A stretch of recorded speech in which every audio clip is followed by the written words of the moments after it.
Israel ও ইরানের হামলা পাল্টা হামলা দেখে চীন, রাশিয়া ও পাকিস্তান প্রকাশ্যে কথা বললেও অনেকটাই আড়ালে ছিলেন উত্তর কোরিয়ার প্রেসিডেন্ট কিম জং উন। তবে এবার সম্মুখে আসলেন পরমাণু শক্তিধর দেশের এই রাষ্ট্রপ্রধান। প্রকাশ্যে আসার পরই ইরানের পক্ষে অবস্থান নিয়ে ইসরায়েল ও যুক্তরাষ্ট্রকে দিলেন কঠোর হুঁশিয়ারি। আর এই হুঁশিয়ারির পরে কোনো কথা না বলে ছুড়লেন 10টিরও বেশি মাল্টি লঞ্চার মিসাইল। ইরানের গত কয়েকদিনের টানা হামলায় ইসরায়েলের অবস্থা এমনিতেই নাজুক, তার উপর পরমাণু শক্তিধর কিম জং উনের এমন আচরণ দেখে অবাক হয়েছে গোটা বিশ্ব। তবে কি যুদ্ধের মোড় নতুন দিকে গড়াচ্ছে?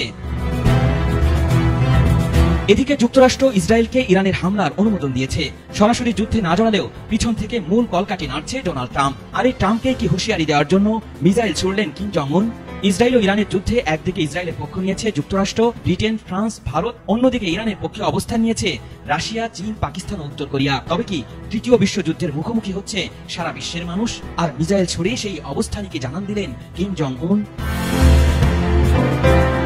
বৃহস্পতিবার রাজধানী পিয়ংইয়ং এর কাছে সুনান থেকে উত্তর পশ্চিম দিকে 10টিরও বেশি মাল্টি লঞ্চার মিসাইল ছুড়ে পারমাণবিক শক্তিধর উত্তর কোরিয়া। এমনটি জানিয়েছে দক্ষিণ কোরিয়ার সামরিক বাহিনী। জাতিসংঘের নিরাপত্তা কাউন্সিলের রেজুলেশন অনুযায়ী উত্তর কোরিয়া ব্যালিস্টিক মিসাইল ব্যবহার করতে পারবে না।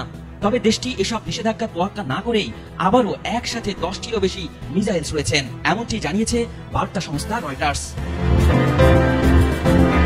এদিকে সরকারি এক ভাষণে ইসরায়েল ও ইরান ইস্যুতে উত্তর কোরিয়ার প্রেসিডেন্ট কিম জং উন বলেছেন, এই যুদ্ধে ইরান একা নয়, উত্তর কোরিয়ার সেনাবাহিনীকে যুদ্ধ প্রস্তুতির সর্বোচ্চ স্তরে নিয়ে আসা হয়েছে। আমরা কঠিন সময়ে আমাদের মিত্রদেরকে ত্যাগ করি না, আমরা ইরানকে সম্পূর্ণরূপে সমর্থন করি। মার্কিন যুক্তরাষ্ট্রের সামরিক আগ্রাসন এবং চাপ নীতি আমাদের জানা, আমরা আমাদের বন্ধুদের পাশে দাঁড়িয়ে আছি। আর কিমের এমন কথার পরই অনেকটাই চাপে পড়েছে ইসরায়েল ও যুক্তরাষ্ট্র।